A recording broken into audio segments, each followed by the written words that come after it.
I'm also very pleased that Romania is leaving such a very positive mark on the world.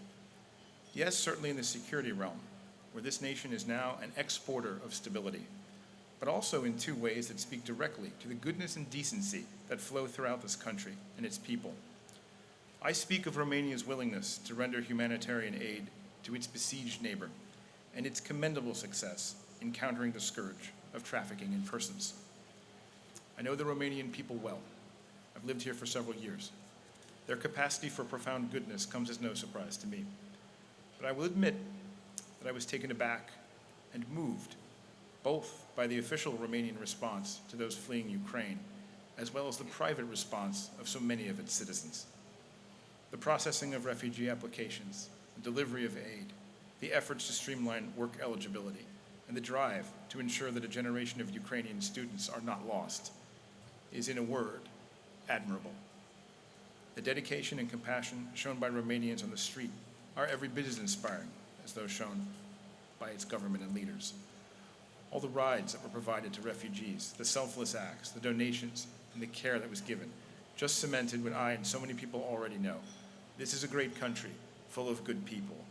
At that summit, Romania provided its allies with the unique and invaluable perspective of a trusted NATO member that borders a nation under barbaric Russian attack.